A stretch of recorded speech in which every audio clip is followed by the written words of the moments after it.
Hello, Garland. Ooh. Okay, there we go. Oh, hello. Having a rough time here. Garland Nixon hanging out with the one and only Mark Sleboda. Oh my gosh, Mark! It looks like that the all problems are solved. By the time we can finish this show, there'll probably be a resolution to the Ukraine conflict that will last for 1,000 years. Let's talk.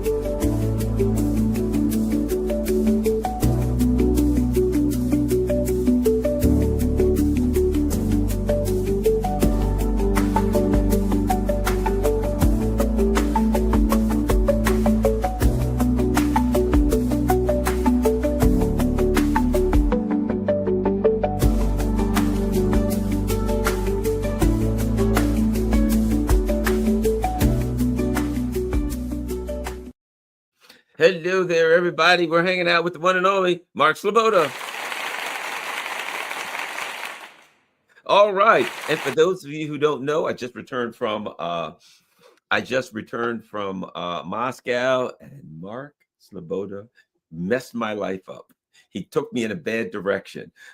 After having dinner at a Georgian restaurant, I was on my phone searching, finding the nearest Georgian restaurant for when I return, and I shall be there on a regular basis. I might as well just like sign them up for a portion of all of my income because it just don't get better than Georgian food, Mark. It doesn't. No. But thank you, Mark. Thanks, and welcome back to our humble channel. Hey, thanks for visiting. It was great to see you here. All right, let's get going. Okay, let's get here. There's a lot of talk. There's the corruption scandal. Oh, shocking! There's corruption in Kiev. I would have never known, Mark. And it's some brilliant people dug deep into Kiev and found that there was money being stolen. Meanwhile, the Trump administration has a peace plan. No doubt that will be instituted immediately. Let's talk about reality, Mark. What's happening on the battlefield? Yeah, because I think ultimately everything else is still, as far as I'm concerned, 90% noise, and what's happening on the battlefield is the most important. And what is happening on the battlefield? First of all, the Pokrovsk-Mirnograd pocket, because it's really just the Mirnograd pocket right now, because Pokrovsk is under Russian control. Right, there's no question. There might still be some clearing of basements and so forth, but Pokrovsk is under Russian control and has been for nearly several days, if not a week now. Mirnograd is deeper in the pocket. The Kiev regime forces, at least some of them, retreated. They took the golden road that Russian forces offered them to the sister settlement of Mirnograd, which was actually going deeper into the cauldron. But, I guess any port in a storm. And the Mirnograd cauldron has been shrinking and shrinking and shrinking. And I can't tell you the number of, they're not surrendering, even though they've, been presented with multiple ultimatums at this point. The Kiev regime, of course, won't let them. Zelensky, Syrskyi won't let them surrender. Whatever their own inclinations are. And while there have been small individual troops, I've seen up to 25 surrendering. For the most part, they're not. Russia is dealing with them very methodically. They, for the most part, they're not bothering to storm buildings. They've got, in Mirnograd, the Kiev regime forces are for the most part held up in the residential area, right? The citadel, right? Turning every high-rise apartment building into a citadel that either has to be stormed or destroyed. And it's the latter option. I have seen multiple videos of Russia directing Fab glide bombs pinpoint on these buildings, and boom, no more building, and whoever was inside of it. And I mean, it's a terrible reality of this war, I guess, if you want to look at that way. I don't. I'm perfectly fine with it at this point in the conflict. They don't surrender. They were given the option, and they are being liquidated I believe is the term that the Russian military is using right now. So it may take another week or two to wrap up Mirnograd, but it's getting smaller every day. The Kiev regime, meanwhile, has continued to throw whatever forces it can drag from anywhere else along the contact line, reserves, whatever it has, to try to break open the cauldron to the north of Pokrovsk. And that's where a lot of the high intensity fighting has taken, particularly at a settlement just north of Pokrovsk in Mirnograd Rovnopil. And they just have not had any success. They have the fighting on the outskirts of Rovnopil continues, but they haven't broken in. They have not been able to break the cauldron. And the forces that were trapped there because the Kiev regime refused to withdraw them, in any type of strategic timeline or sense, they've just been, continue to wipe them out. And there's nothing that the Kiev regime can do at this point. If they could have broken in, they would have done it by now. Now they can. The very much the same thing is going on in Kupiansk, where I've seen estimates that Russia controls some 80% of the city at this point. And again, it's really just mopping up. But more than that, the more exciting news, and I talked about this the last time that we talked a couple of weeks ago, how Russian forces were also either encircling or in most cases encircling and already engaged in several other cities. Seversk in the Kiev regime's northernmost Donbas holdout north of Bakhmut. In the southern Kharkov region, northern Donbas as well, Liman, or as the Russians call it, Krasny Liman. And in both of those situations, Russian forces are already fighting in the city. They broke into Krasny Liman, and they're just moving faster than anyone expected in the last week or so, and that's because I think of a general crumbling and the fact that there are really no reinforcements to send at this point. And then Russia is also making much faster than expected gains in the south on the contact line in Zaporozhye, both in western Zaporozhye and in eastern Zaporozhye. They really took advantage of the big fog last week, the last 2 weeks, really. Because of that, the drones were not flying as well. And it was almost like a return to an earlier type of warfare where Russia was able to pull the tanks and the armored vehicles out of whatever storage they've been waiting in and launch an assault at Novopavlovka and just blitz through and take over like 80% of the town really unexpectedly, surging forward. And Russian forces in that whole area that there now are they're very well developed in forming an encirclement of the Ukrainian logistical center and fortress of Gulay Polya. It's all happening much faster than anyone was expecting it to in this area, in Zaporozhye. And Russian forces in western Zaporozhye are also advancing on Orehov. So advances. Kiev regime's not effective counterattacks, not able to really slow down Russian forces anywhere. By any measure at this point. So things are really going south for them on the battlefield very, very quickly. And Russia forces are advancing in the last month faster than anyone has expected. They're setting new records for the amount of territory taken. But again, ultimately, Russia's not fighting a war of territorial conquest at this part. They're fighting a war of attrition. And believe me, the Kiev regime military is being attrited. There was, there's all these myths and disinformation being put out. Russian forces are they're suffering terrible casualties and so forth. And there was just an interview in the last week in the Western media where the Ukrainian commander was complaining that we never see the enemy. They kill us with glide bombs. They kill us with artillery. They kill us with drones. We never see them.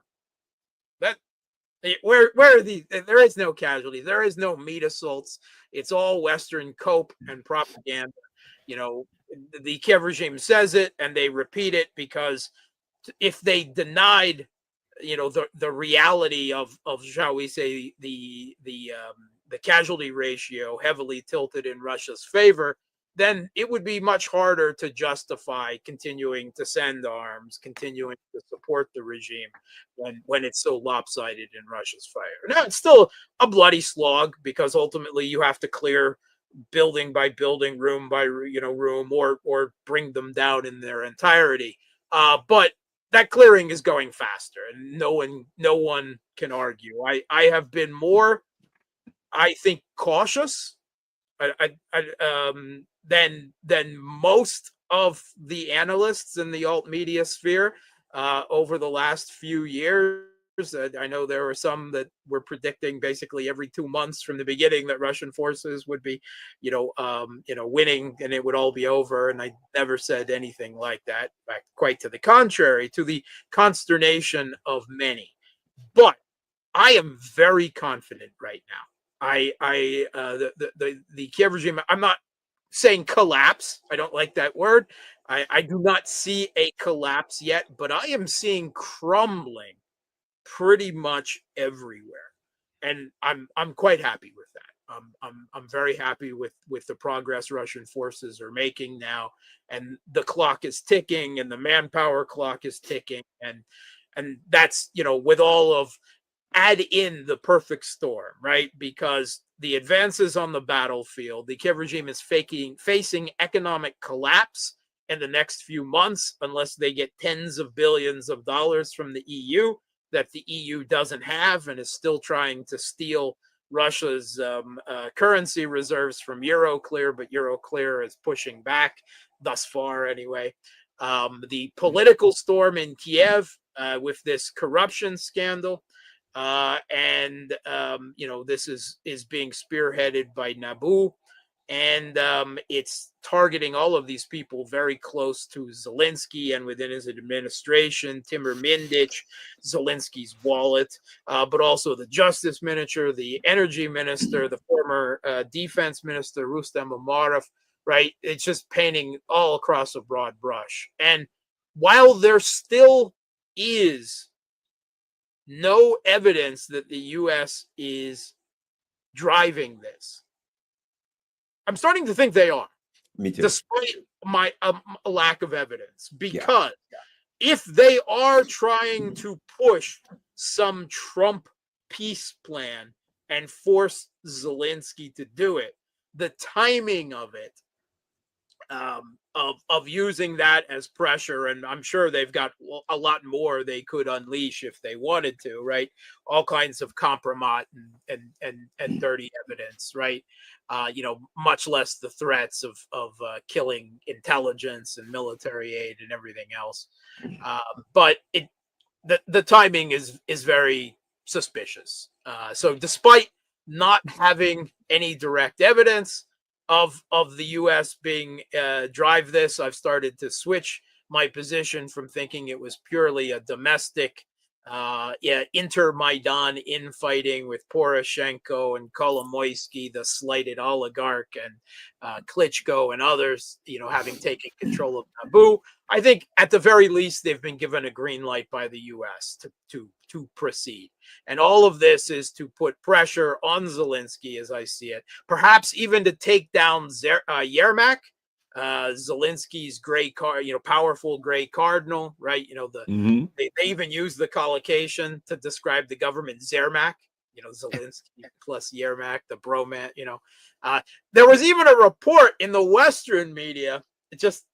It was crazy, suggesting that Zelensky and Yermak are so close that supposedly sometimes they sleep in the same room in some bunker somewhere, I guess, right?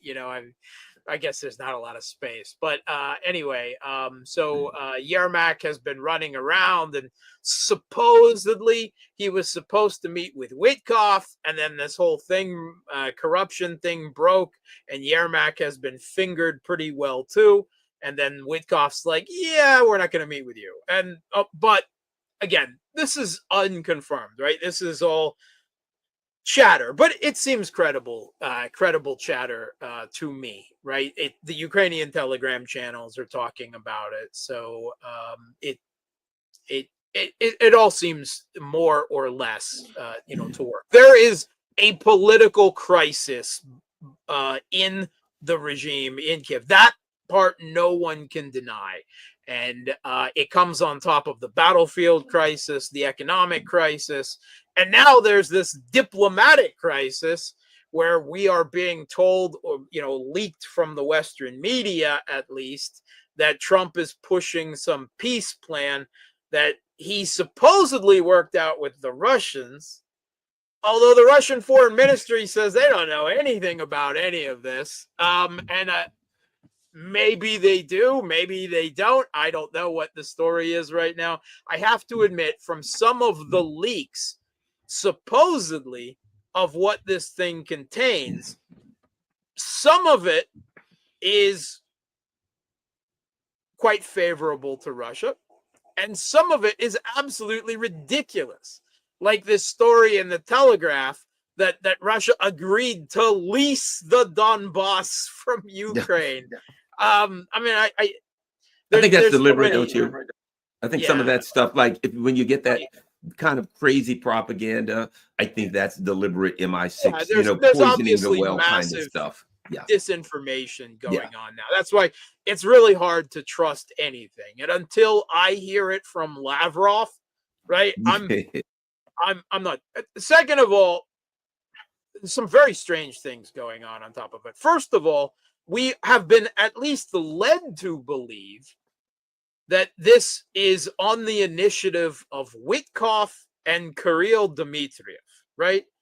Who are these guys to work out a peace plan? These guys are nobody, right? I mean, Witkoff is a real estate guy close to Trump, and Kirill Dmitriev, I mean, he seems like a nice guy, but he's, a non-government head of the Russian direct investment fund.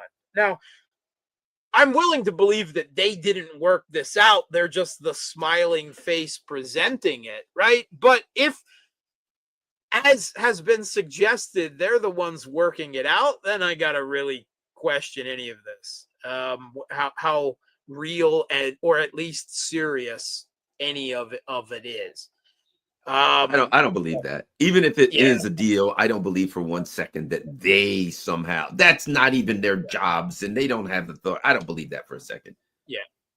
So on top of it, supposedly the one presenting this deal as an ultimatum to Zelensky in Kiev is the Secretary of the Army.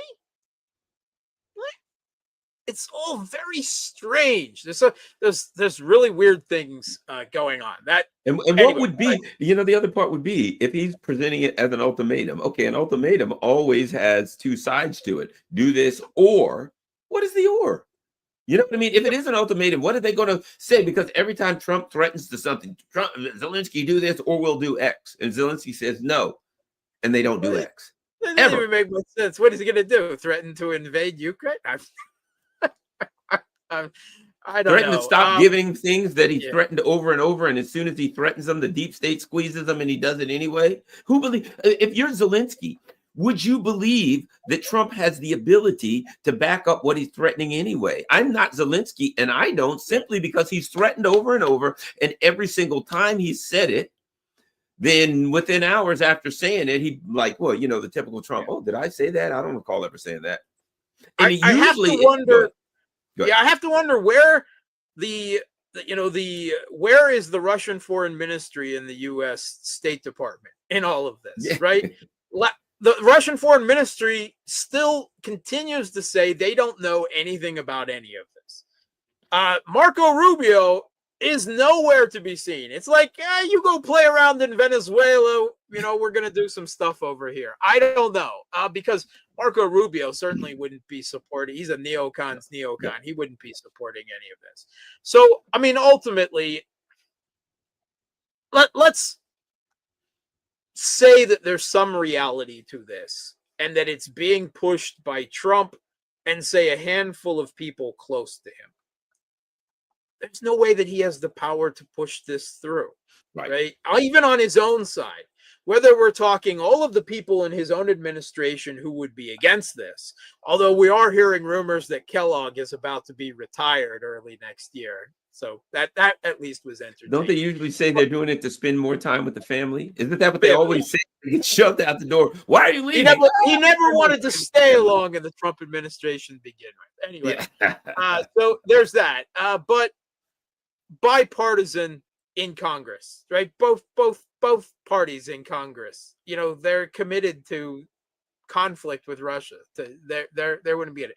The deep state, the Congress, the media, the fourth estate, and then the Europeans are already going batshit insane over all of this.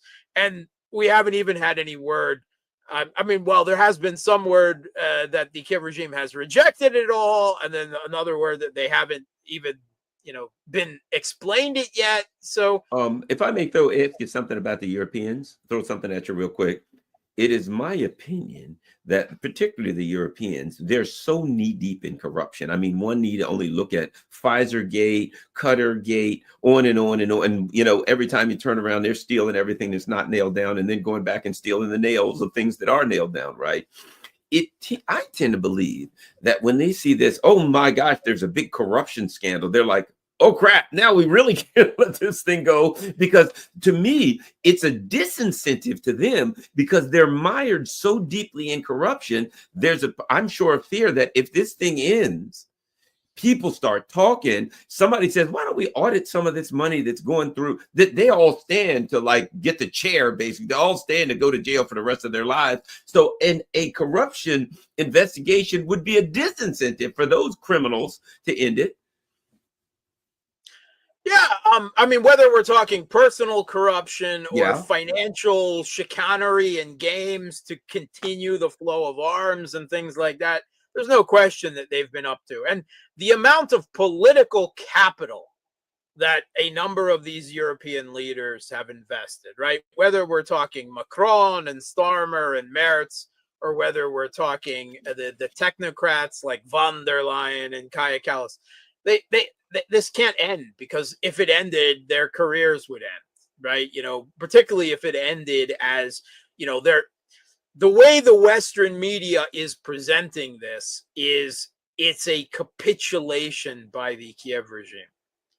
And the way I see it is I don't know, most of it doesn't even meet Russia's minimum demands. The idea that they would just stop in Kherson and Zaporozhye and the Kiev regime gets to keep the rest of it, despite the fact that these areas that the regions as a whole were brought into the Russian constitution, that it's details like that that make me question the veracity of all of these supposed leaks. Yeah. So while I'm willing to believe that Trump and some people close to him are trying to push a deal, I very much question the details that we have been leaked by the Western media. And I would advise everyone to take all of it with a grain of salt. There might be a broad brush stroke of veracity, that's maybe the majority of it is true, but there's just some of the details that glare out that really the least. There's another part, and ultimately this is another part, because I remember talking to a Ukrainian guy, and he said some things that really made sense to me. But, and one of the things he said is, let me tell you something, brother, when this thing's over, there will be a civil war inside of Ukraine. He said, I'm telling you, there's the Banderites will never civil accept war. Exactly. Exactly. That it will boil. He said the Banderites will never accept anything, and there's going to be people that he knows that are pissed at the Banderites that'll say, "You bastards, look what you've done to us," and boom, they're going to clash, right?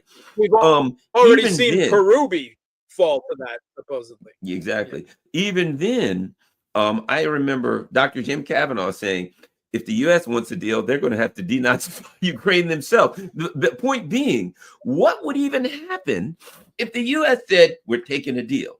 And I'm just as an intellectual exercise. The Europeans were to stand up and say, perhaps we've gone in the wrong direction. We're taking the deal. When you called Kiev and said, hey, take the deal, the Banderites would still say, because they are pure ideologues, no. Well, we'll just keep fighting and defeat the Russians ourselves if we have to do it with crudely made knives and weapons and catapults that we make out of vines and boulders. We'll continue the fight because they're Banderites. That's not what they do. So no matter what deals are made, the Banderites will never, ever accept defeat. No, they won't. They won't. And at some point, there might come a point where they have to decamp to Europe, right? And well, then there's some blowback right there, because these people have openly, there's whole websites in Azov devoted to their plan called the Reconquista, right? It's been reported a couple of times in the Western media, right? But their plan for Reconquista is, after they win the conflict and destroy Russia, they want to spread their fascist revolution to Europe and the United States, and they're quite open about that. They're not. They've been yelling it, and of course, the Western mainstream media, for the most part, just ignores inconvenient details like that. But even if they get driven into Europe, well, then, wow, anybody who wants to know about this should watch my United Nations Security Council speech, because that's exactly what I said to the Europeans. Sooner or later, you're arming these people to the teeth, and they're going to come back to visit you with those arms, and they ain't going to be happy. And that, which I might add, earned me an angry snarl from the UK ambassador. And I thought, yeah, the truth hurts, doesn't it, buddy?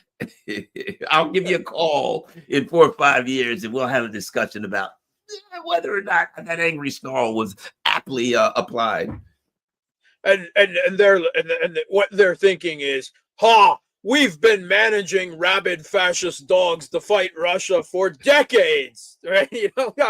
We did it at the end of World War II. We can continue to do it now, and there's some truth in that. So, by the way, I read another interesting article, and it was about these Banderites being trained in Poland. And basically what they said was the things they were training us was crap. They were like, okay, you do this and you assault the positions, you do that. And they said, basically, the NATO trainers, they were like, you guys don't understand what modern warfare is this. If we did what you told us to do, we'd all be killed by drones. We'd never get to do anything. So that's the other part of it. You've got, I was reading where NATO people were saying, well, we could train them here and we could extensive training. The problem is they have no clue about modern warfare. And the truth is the Ukrainians do. They've fought it. And they're like, you guys got to be kidding. You will, if we do one thing you tell us to do, we'll all be dead in a minute. You don't do that in modern warfare. That's just not the way it works anymore. Sorry, guys. You don't line up a column of tanks against another column of tanks and go forward like Kursk in 1944 or whatever the hell it was. Those days are done. Garland, get off my mind. I just did a whole video on this on my own channel this week. NATO is not ready for war with Russia, where I really delve into that, right? Countless accounts by Ukrainian commanders saying that NATO, by Western medics, right? That, former military, fighting for the Kiev regime, saying NATO is not ready for this. They have no idea, about modern drone warfare. First of all, their technology isn't there. They may be aware of it, but they haven't instituted it into their own militaries, right? It's still, in the processing. So, and they certainly haven't developed their tactics and strategies, right? They're still fixated on maneuver warfare. Maneuver warfare doesn't work anymore, right? Not against a peer, near peer. All right, so if you're fighting some third world country, Iraq or something like that, maybe. But in the and they lost to Afghanistan. They can't even beat third world countries. They did. I mean, they lost to the Houthis. They lost to the Taliban, and at least the Taliban weren't even using drones, right? I mean, so they're not prepared for this. And I mean, their military industrial complexes are moribund. They all have, when it comes to the Europeans, right?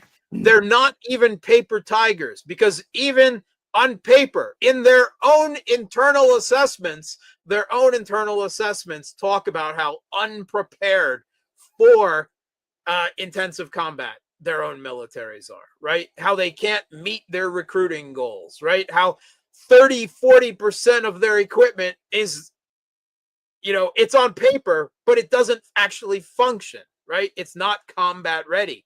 And no ability to quickly make it. They're running out of high explosive. Did you see that? Yeah. There's articles where they're running out of TNT. So the good news is we can make a bomb. The bad news is maybe if we drop it on you, it'll like smush you or something, because it ain't going to actually blow up. What? It's like Bugs Bunny. It's like they like drop an anvil on someone to smash them, because they can't really have anything that will actually explode when it hits the ground. At the beginning of this conflict, I had real fears that it would end at some point in, probably what we're moving towards, a moment of desperation where the Kiev regime is falling and there's increasing pressure within the West to do something, i.e. send their own troops in to be killed, right? Because, they can't handle the Russian military, and in vague hopes that it would draw the Americans in and so far. And I used to be really worried about that. I'm not that worried about that anymore. I mean, the Russian military goes from strength to stronger to strength, right? In numbers, right? Because the Russian military, and this has been admitted, quietly by the Western mainstream media, in between all of the propaganda nonsense, that the Russian military keeps getting bigger. That in manpower terms, in combat experience terms, in equipment terms, with the German defense minister saying that Russia's producing far more equipment and munitions than they need to fight this conflict, and are stockpiling it. Why? Well, if NATO gets stupid, right? Or some members of NATO get stupid. Looking at you, Macron, right? And Starmer, right? And decide to set some kind of human tripwire force or something. Oh, 2,000. They put together, I think the French said they put together 2,000 people. That ought to be enough to hold back 400,000, angry, furious, like Akhmat forces. Russia has more than 800,000 troops just in the theater. And according to the Financial Times, another 280,000 that are in reserve, right? That are volunteer contract soldiers for the SMO, and they've been peppered in and then pulled out, right? So that they have experience, but they're being held in reserve. Why? Well, there's only two reasons, right? One is for some final. All of the defenses have collapsed and just overrun Ukraine, right? And the other one is NATO or NATO member states get stupid and decide to directly intervene. And those aren't mutually exclusive, by the way. They're probably... They could be very well connected. Well, let me show you something, Mark. Let me tell you how I know that the Kiev regime is in deep and civil trouble. Do you know what this is? I know who that is. Yeah, it's Chaburashka. And so I went to these visit with the volunteers, which most Americans have no clue who they are, but these are people who are citizens all over Russia, by the hundreds of thousands, and they were putting together all kinds of stuff to send to the front, right? All kinds of stuff that they just make up on there. The government doesn't ask them to do it. It's part of the DNA of Russia. Hey, and it was unbelievable to watch. But what I found out was the troops that, like everybody when they were kids, they loved this cartoon, It's Chabarashka. an incredibly popular Soviet animated character, right? Yes, It was in TV, it was in books, yes. and everything. Yes. And the troops, like it's almost like a little good luck charm. Like in their tanks, they'll have one hang in, or in BMPs or Sure. whatever. They have those things. Some of them will like tie them off on their uniforms, and they were hand make. They hand make them. They sew them. They make them out of beads. It's like a thing they do. They make them out of. See how many different things you can do to make a Chebarashka, and they send them to the front for the soldiers. In my other room, I have my personal favorite. I have a Che Barashka. It's Che Guevara and Chebarashka combined together. Well, now let's get to the important stuff, Mark. Before this thing gets out of hand, we have to address Boosty.to. Hey, Mark, tell everybody about Boosty.to and how they can be a part of the Mark Sleboda sphere. Yeah, so I'm a Russian citizen living in Russia, and I'm under all kinds of sanctions. So the normal YouTube, Patreon, buy me a coffee, Substack, none of it works for me, right? But Boosty it's like Patreon, but it's sanctions proof. So that's where I've set up shop. And I put all of my videos there, all of my debate, everything that I do with other people is there for anyone to view and access. But I also do a lot of exclusive content every week for subscribers. I do an in focus video, a question and answer video, a week in review video, right? We have a private Discord channel as well. So it is there's 4 hours of exclusive content at least there every week for those who have the inclination to suffer more of my cynicism and whatnot, and the ability, that's what it's there for. But like I said, anyone can come and see all of my other stuff that I collate there. That's available for everyone. So, go and check it out because, it's sanctions proof. And also, if you're sick of ads on YouTube, right? Right. And I know I'm sick of ads on YouTube, right? Well, then you can at least suffer through me without having to be interrupted by ads. And everybody, and here's something you all can do, and this is important, and I always commend my viewers to do this. Don't just go to boosty.to/therealpolitik. Make sure you share it on all your social media platforms. Remember, when you look at the mainstream media and all that stuff, they got big money coming in. They've got they're not censored by anything. And as far as the people that are doing all of this work, that are working for peace, and that are working for the betterment of mankind, in my opinion, because peace is for the betterment of mankind. We don't have anyone to. In fact, it's the opposite. Not only do we not have anyone to broadcast what we're doing, they're doing everything they can to stop from getting the word out. But because this is alternative media, and because there's people in the chat by the thousands, there's people watching this by the tens of thousands, you guys have I think, responsibility to be a part of the alternatives media sphere, to be a part of the team. And so go to not just this video, but also go to boosty.to/therealpolitik and make sure you share it. I mean, if 20,000 people watch this video, that's 20,000 times it's shared, maybe on Twitter. And what if you have 2 or 3, right? Let's say you have 3 social medias, right? That's 60,000 times this thing gets out. That's nothing compared to what they're doing at Fox and MSN and MSNBC and CNN and stuff like that. But it really helps those who are doing this great work, Mark. And I really appreciate the work you're doing. Really appreciate. I know you're busy. The time you spend, take on this channel. And man, it was great. It was, what? I could not describe Moscow. What I learned there. Going to St. Petersburg. St. Petersburg is a cultural center that is unmatched to anything I've been to in the world. I mean, it's in the DNA of the people. We went to somebody's home. They had a piano in their home right off the bat. There was a guitar sitting there, right? They were talking about it was a husband and wife, and the wife was like, oh yes, I took whatever concert pianist for years and graduated from this, not to make money. That wasn't even part of her career. She had a business career and she wrote books. That was as part of her cultural career, her internal enjoying life. So here's somebody who takes concert pianist and all this kind of stuff. Why? To get something out of it? Absolutely not. Right. It's because it's who we are. It's, man, the cultural part of Russia is not understood here.